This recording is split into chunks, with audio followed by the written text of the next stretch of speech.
All right, in this video lecture, I'm going to cover section 8.2, cell structure. And as you can see, we have a lot of learning objectives to cover because, this is going to talk about all the organelles inside of the cell, their structure, and most importantly, their function. So we'll start off with the nucleus, and then we'll talk about cellular structures that help transport proteins and how proteins are made. We'll talk about organelles that store things, digest things, support the cell, and then move into energy molecules or energy organelles like chloroplast and mitochondria and the origin of those two very important organelles, and finally describe the role of the cell membrane.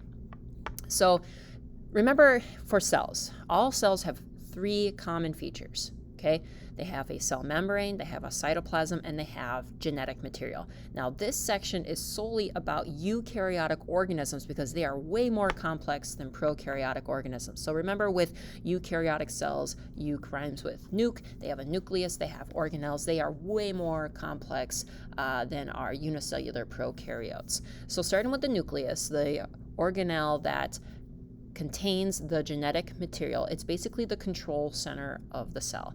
It has the coded instructions to make proteins and other molecules. It directs the cell activities. But this nucleus is protected, that genetic material is protected by a double membrane that is called a nuclear envelope. And as you can see here, it is double membrane. So that double membrane is called the nuclear envelope. But you can also see that there are ways for molecules to enter and leave the nucleus because information, the genetic material, needs to somehow get out, to send instructions to other cell parts, and then signals and molecules need to get in to say, hey, you know what, we really need to start doing this, or we really need to start making these types of proteins. So we call those openings, those pierced openings, called the nuclear pores. And so this is a scanning electron microscope micrograph picture, if you will, of nuclear pores, and you can see that there are many of them. This is just a cartoon showing you that it's kind of a weird structure, but we have the central pore with these tentacles, these filaments that come out, and they're literally wiggling around like octopus or squid arm, and they grab molecules and they kind of slam dunk it into the nuclear basket to get in. So I'll show you I'll have some additional YouTube links in the Google Classroom. I highly suggest that you watch them because they're pretty sweet. So the function of the nucleus is obviously, number one, protect that genetic material, protect the DNA, and then allow access to the DNA to be used at proper times. So just another electron micrograph just showing the nuclear pore up close, and this would be like the outside, and I believe this is the inside, or vice versa. I don't exactly remember. So I will post these links in Google Classroom. Okay, so that's the nucleus. Moving on to organelles that build proteins. So remember, proteins they're a very important macromolecule. They have a lot of different functions for living things, protection and structure and the ability to carry out chemical reactions. They basically do it all inside of a cell. And so the organelle responsible for making those proteins are ribosomes. Ribosomes, as you can see, are kind of made up of these two globular proteins that fit together. And we'll talk more about this structure when we discuss exactly how proteins are made in the process of translation. But they're small particles of RNA throughout the cytoplasm of eukaryotic cells and prokaryotic cells. Okay, and when they latch together, you create that ribosome. And so the function of a ribosome is to make proteins, and it makes those proteins by reading coded instructions from the DNA. It's a little bit more complex than this, but basically ribosomes just get instructions from the nucleus, and they make the protein that they're supposed to make. Now, there are two locations where you might find a ribosome. You might find it in cytoplasm, okay, floating around freely, or you might find it on an organelle called the endoplasmic reticulum. Now, the endoplasmic reticulum, also abbreviated as ER, is this interconnected network of thin folded membranes, as you can see here. Another micrograph showing you the thin folded membranes. And what they do is they produce proteins, and then I'll talk a little bit about how lipids are also made in this area, that are involved in transport. If a protein needs to be exported out of the cell, it's a pretty good bet that that protein was made on the endoplasmic reticulum. So the ER that has ribosomes, so you can see down here, these tiny little orange beads on it. If there's an ER part that has ribosomes, we call it the rough ER, and these are probably locations where proteins are being made. If you come across ER that do not have ribosomes, then we call it smooth ER. You can kind of see that it's no longer this flattened state, it's kind of tubular, and they make lipids. So they might make parts for like the cell membrane. So this is where lipids are made, and this is where proteins are made. Now, another thing about the endoplasmic reticulum is that they might modify proteins that are made, and then they're going to send it on that protein on its way to another organelle called the Golgi Apparatus. So the ER makes the protein, might modify it a little bit, and then it's going to send it to the Golgi Apparatus.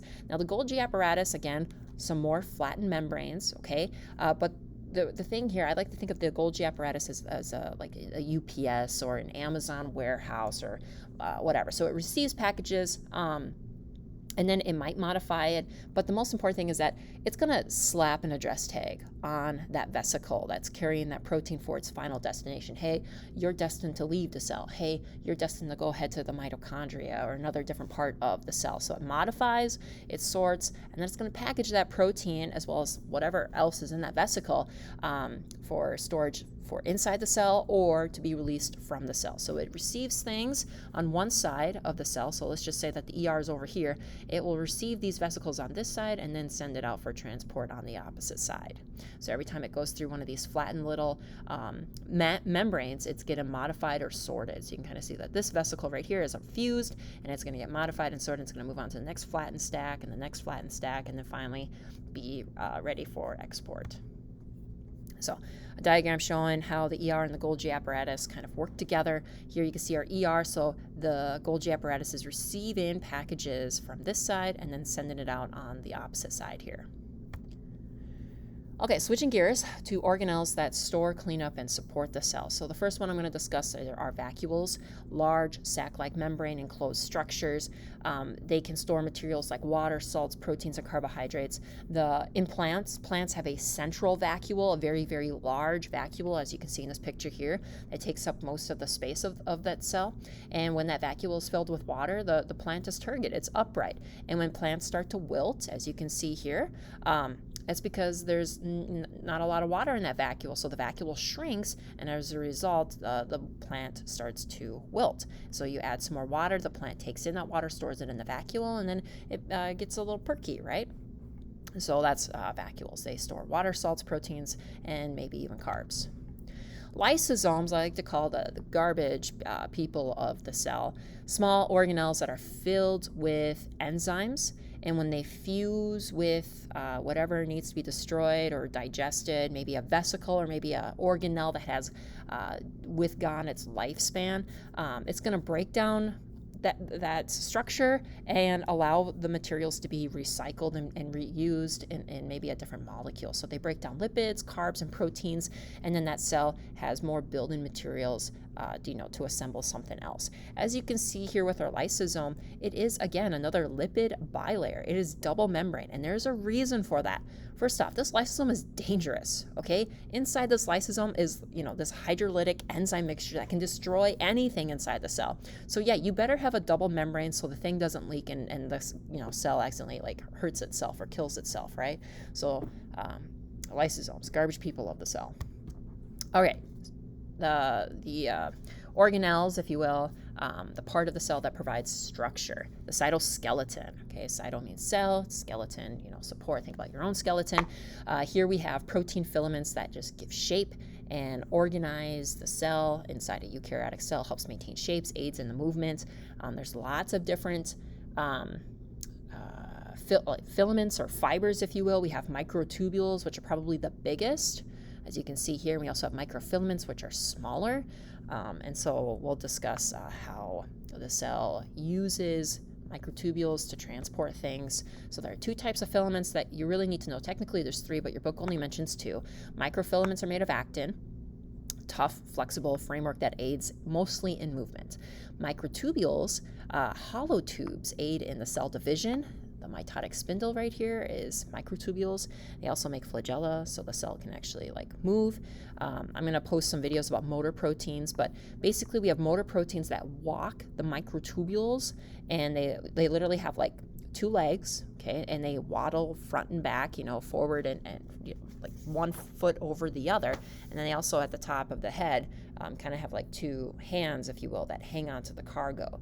And through the microtubule highway of the cell, these motor proteins can move organelles and vesicles from one part of the cell to the other. All right, organelles that capture and release energy. There's two big ones that we're going to focus on. The chloroplast, which you find in plants.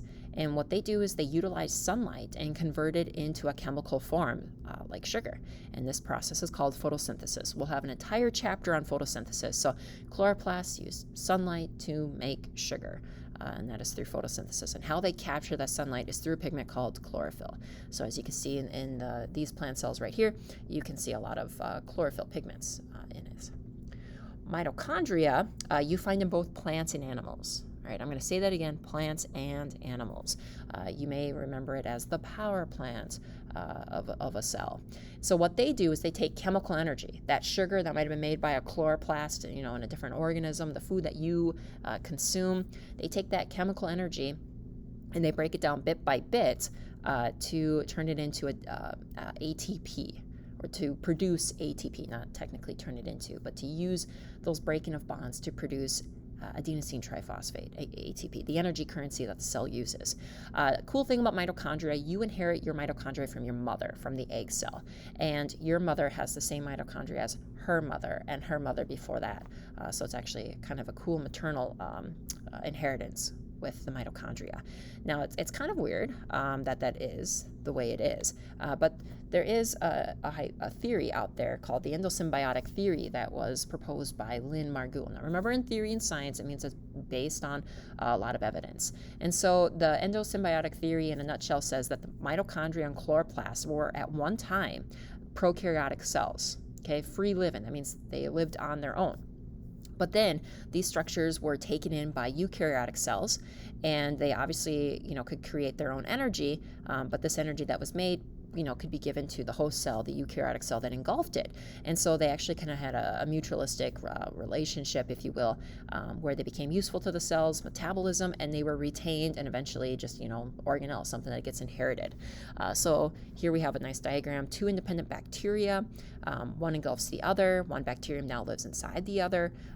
Both bacteria benefit from this arrangement, and then it just gets inherited from one generation to the next. So the evidence for it, lots of evidence here, both chloroplast and mitochondria have their own DNA separate from the cell, and that DNA is circular. Prokaryotes are the only organisms that have circular DNA. Eukaryotic organisms have linear DNA, known as chromosomes. Okay? Both are about the same size as prokaryotic cells. They're small, really, really small. They can fit inside a eukaryotic cell, which is much bigger. They both contain smaller ribosomes to make proteins that versus the rest of the eukaryotic cells. So they kind of like make their own stuff. Both have a double membrane, which suggests that as it was engulfed, that membrane on the outside was retained. And both divide similar to how prokaryotes divide through the process of binary fission. They make clones or copies of themselves. All right, we're getting to the end here. I know it's a long lecture here, but cellular boundaries. So cell walls. You can find cell walls in plants, and that cell wall is made of cellulose. You can find them in fungi. That cell wall is made of chitin. And most prokaryotic cells, which is made from, peptoglycan. Oh, I really hope I'm right on that. But it doesn't really matter. I'm just saying that these three types of organisms have a cell wall outside of their cell membrane. And this cell wall supports, shapes, and protects the cell. Okay, the cell wall is rigid. So you can see here in this diagram of a plant cell, we have a cell wall, and then the membranes on the inside of that. We also have cell membranes. Okay, so every cell has a cell membrane. Not every cell has a cell wall, right? So cell membranes regulates what enters and leaves the cell. I kind of think of them as like the club bouncer. If you're not on the list, you're not getting in. So they protect the cell, they support the cell. It's made up of a lipid bilayer, basically a double layer of phospholipids, and this is a phospholipid here. A phospholipid has three parts, okay, a charged phosphate group right here, okay, and then two fatty acid chains, and then finally a glycerol right there. Okay, so I'm going to back up here. Phosphate head, glycerol neck, two fatty acid legs. And the cool thing about this phospholipid is that it's charged. The head region is polar. That means there's a positive, slightly positive charge. And the tails are nonpolar. They don't have a charge. And so this polar part really, really loves water. So you see the heads on the outside of the cell and facing the inside of the cell. And that's why we have a lipid bilayer so the fatty acid tails can interact. Yes, I have another picture here. So here are my phospholipid heads, and these are my fatty acid tails. You can see the fatty acid tails are interacting with other fatty acid tails because they're both nonpolar, and the heads are interacting with usually water on the outside. So the cell membrane, not only is it polar, the head loves water, the fatty acid tails hate water. It's also selective permeable, or has selective permeability, which means it allows some but not all materials to cross, and as a result it helps maintain homeostasis. And then molecules that might be too large, or might have too much of a charge, or concentration high versus low, low versus high, need to find a different way to get in. So if it's small and hydrophobic, which means that it hates water, it's gonna just slip on through the plasma membrane just fine. If it's small and hydrophilic, which means it loves water, then it's going to also fit on through because it's small enough to wiggle through and then just kind of shoot out the other end. Sodium, ATP, glucose, and other large or charged molecules need to find a different way to get in, so they might need to use a transport protein. Proteins and starches, they're also very large, need to find a different way to get inside the cell, maybe through endocytosis or exocytosis. I have here an example orange bag. So remember, selective permeability allows some things to pass, but not everything. And so think of an orange mesh bag that you might buy at a supermarket. Okay, I don't know why you do this, but imagine you're like outside and you see some sand and some gravel, and you just like pick up a huge handful of that and you put it in your orange bag. Now, not everything's going to fall through that orange bag. Things that are very large, rocks or large pebbles, they're going to stay behind, while the smaller substances are going to allow to flow on through that orange bag and literally fall out of the bag. So it's just one way to think of selective permeability. Not everything passes through. Now, some molecules that are embedded in our phospholipid bilayer, cholesterol. Okay, so cholesterol I highlighted in yellow because cholesterol is nonpolar. It tends to be found in the fatty acid tails that are also nonpolar, and they help strengthen the cell membrane. We have proteins, which I highlighted here in this like purplish kind of color. They are embedded in the phospholipid bilayer. They provide support as well, but then most importantly, transportation. Sometimes these are actual tunnels or carriers that allow molecules to pass. And then we have carbohydrates on the outside that are attached to proteins for a purpose of identification. So it has an identification tag. You have white blood cells that circulate throughout your body, and they read these carbohydrate tags and say, yep, you're part of me. But if they come across a tag that is foreign to them, then they might initiate an attack and destroy that pathogen or foreign material that's inside of you.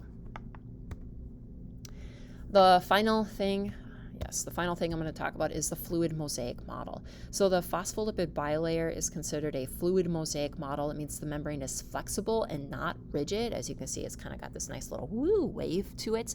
The phospholipids in each layer move side to side, and they also slide past each other. So these phospholipid heads, they're like moving kind of like in a giant mosh pit area. So again, I'm going to post some more links. Please watch them if you're watching this lecture from home, just so you can get an idea of what I mean by fluid mosaic. So otherwise, that pretty much wraps up 8.2. It's a lot. So then we'll start with our prokaryote versus eukaryote lab, and then our cell organelle project as well.